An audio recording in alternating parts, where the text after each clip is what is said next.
지난 2014년은 참 힘든 한 해였습니다. 건물 붕괴와 세월호 침몰, 통풍구 붕괴 등 대형 참사가 끊이지 않고 연이어 발생했었죠. 그래서 오늘은 안전한 나라를 만들기 위한 방법에 대해서 서강대 이덕환 교수와 함께 알아보겠습니다. 안녕하세요. 네, 안녕하세요. 네, 지금 우리 사회의 안전의식 어느 정도 수준이라고 볼 수 있을까요?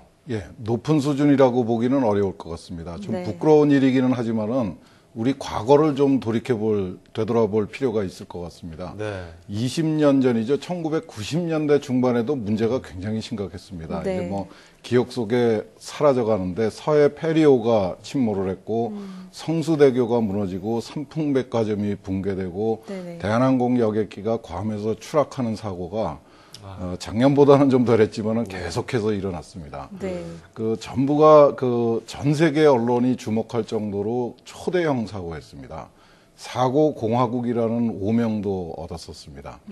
사고 원인은 뭐 명백했습니다. 서해 페리오 같은 경우에는 파도가 굉장히 높았고 바람도 굉장히 셌는데 짐을 많이 가진 그 승객들을 그 정원을 초과해서 태우고 무리하게 출항을 했던 게 문제였습니다. 단순한 이유네요. 그다음에 선원의 자질도 부족을 했고 항해사도 없었다고 그럽니다. 네. 안전요원도 그 큰 배에 2명밖에 없었다고 그럽니다.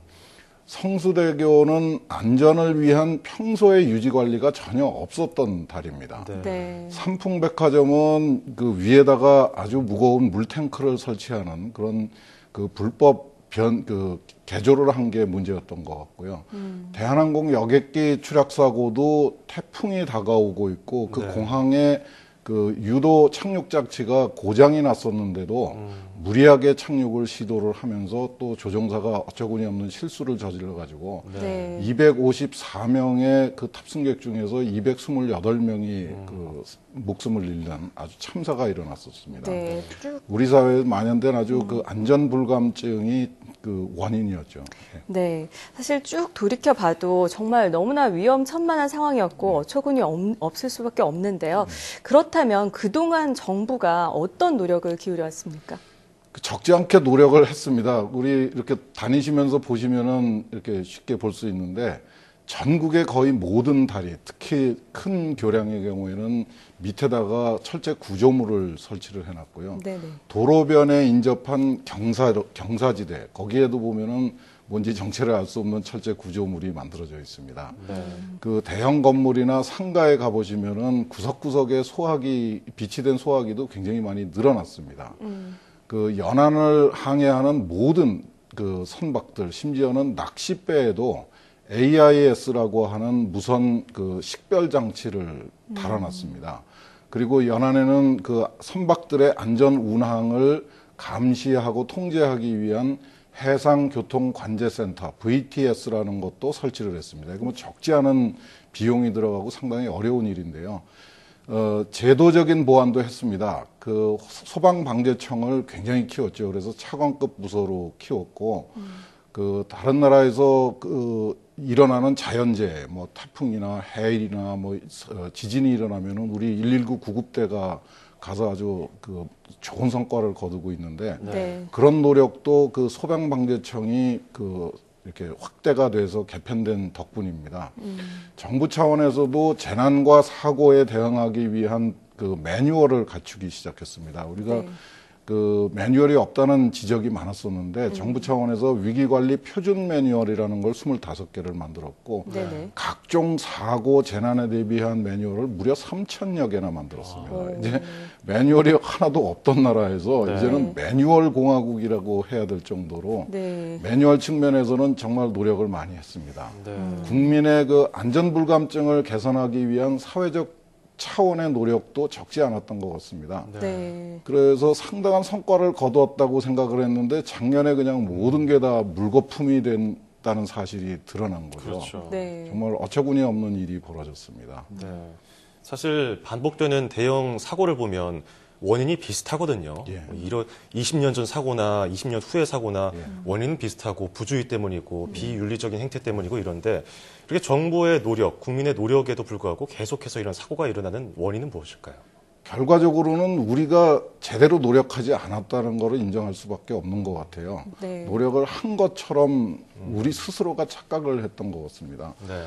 자기 자신의 돌벌이에만 눈이 멀어서 승객의 안전은 전혀 무시했던 그 비윤리적인 기업인이 그 노선을 독점해가지고 위험한 운항을 계속할 수 있도록 네. 만들어 놓았던 해상관제센터도 제 역할을 못했고요. 그 해경도 엉망이었습니다. 네.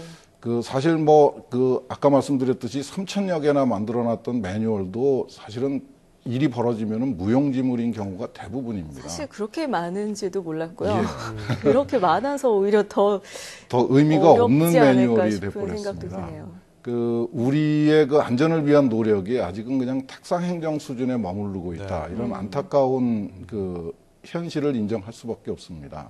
안전관리 시설도 일회성으로 끝나버리는 경우가 대부분입니다.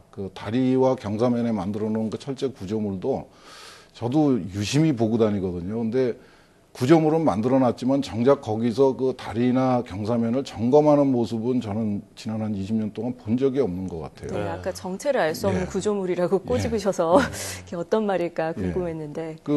건물에 소화기도 많이 비치가 돼 있지만은 이 소화기를 제대로 관리하고 있는지는 저도 의문스럽습니다. 네. 소화기도 수명이 있거든요. 그러니까 정기적으로 바꿔줘야 되는데 그런 노력은 좀 찾아보기 어려운 것 같아요. 그렇군요.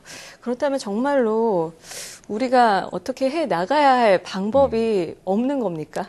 열심히 노력을 한다고 했는데도 커다란 성과가 없어 보여서. 예, 무섭죠. 우리가 지금 근원적으로 위험 사회에 살고 있다. 이런 지적도 있습니다. 얼마 전에 타계하신 독일의 사회학자 울리 백이라는 분이 현대가 위험 사회다 해서 큰 반향을 얻었는데요. 네네. 오늘날 우리가 우리 생활에 사용하고 있는 모든 기술에는 심각한 위험이 도사리고 있습니다. 자동차도 위험하고 비행기는 더 위험하죠. 원자력 발전소만 위험한 게 아닙니다. 화력 발전소도 굉장히 위험합니다. 네.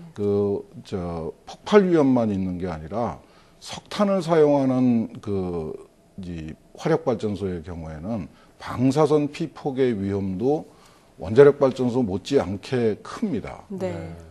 인구가 밀집된 상황에서는 정말 사소한 사고가 자칫하면은 그냥 대형 사고로 확대되는 경우가 많습니다. 그렇다고 정말 또 우리가 정말 위험한 사회에 살고 있냐 하면은 또 그렇지도 않습니다. 네. 지금 우리나라의 경우에는 평균 수명이 80세를 넘어섰습니다. 네. 지난 60년 동안에 우리의 평균 수명은 2년에 1년씩 늘어났어요. 그런 걸 생각을 하면은 사실 우리가 그렇게 위험한 사회에 살고 있는 거는 아니라는 확실한 증거죠. 그러니까 네.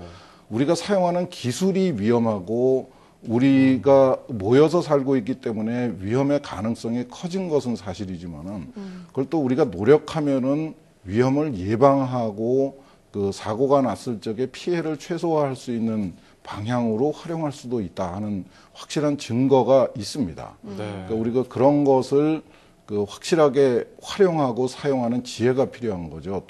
자동차는 굉장히 위험하지 않습니까? 근데 도로에 안전시설을 잘 갖춰놓고 단속을 강화하면은 사고를 크게 줄일 수가 있습니다. 피해를 네. 줄일 수가 있죠.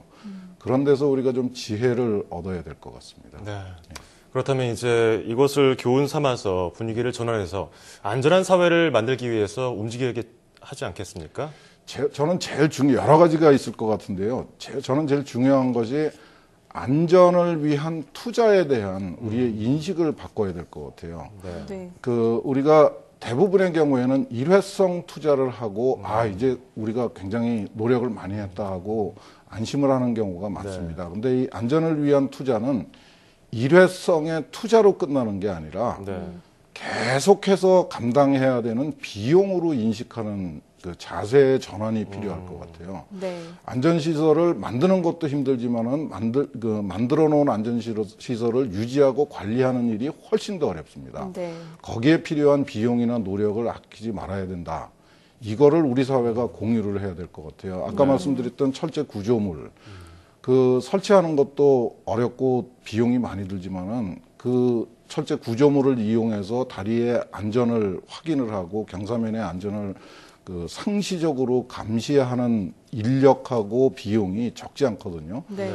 그 항공기의 경우를 벤치마킹할 필요가 있어요. 네. 항공기는 굉장히 위험합니다. 뭐 하늘을 날아다니니까 뭐 떨어지면은 대형 사고가 나죠. 그쵸. 그런데 실제로 항공기의 안전성은 우리가 안전하다고 믿는 자동차보다 훨씬 더 좋습니다. 네. 이유는 굉장히 간단합니다. 자동차의 정비에서부터 시작해서 운항 관리, 심지어는 승무원들의 관리, 그리고 승객들에 대해서도 철저하게 감시, 감독을 합니다. 이게 단순히 국가에 맡겨져 있는 것이 아니라 전 세계적으로 그 기준을 만들어가지고 어느 나라에서라도 그 기준을 어기면은 다른 나라로 그 비행기가 날아가지 못하도록 만들어버립니다. 네. 그러니까 이제 여기서 중요한 메시지가 있는데 그런 그 관리하고 감독하는 데에 비용이 엄청나게 들죠. 그거를 정부도 부담을 해야 되고 기업도 부담을 해야 되지만 소비자도 부담을 하게 됩니다. 네네. 그리고 더 중요한 거는 그런 그 시스템이 갖춰지면 소비자가 굉장히 불편합니다. 그렇죠. 그거를 우리가 이제 인식을 해야 될 것 같습니다. 그 안전을 위한 불편을 우리가 당연한 것으로 받아들이는 자세. 인식 개선이 좀 예. 필요하겠네요. 예. 그런 노력이 이제는 그 정말 중요한 시대가 온 거 아닌가 싶습니다. 네. 네. 맞습니다. 네, 이렇게 안전 문화가 발달한 사실 선진국에서는요, 생활 모든 영역에서 리스크, 위험성에 대해서 상당히 민감한 모습인데요. 항상 위험성을 예측하고 대비하고 위험을 낮추기 위한 비용을 아끼지 않고 기꺼이 지불하려는 문화가 발달돼 있는데요. 사회에서 리스크 매니저, 위험 관리자들이 상당히 존중받고 활발하게 활동하는 모습이 사실 꽤나 인상적이었습니다. 우리나라에서도 위험 관리와 안전에 보다 적극적으로 투자를 해서 안전한 선진국으로 발돋움할 수 있기를 기대해 봅니다. 자, 지금까지 서강대학교 이덕환 교수와 함께했습니다. 오늘 말씀 고맙습니다. 네.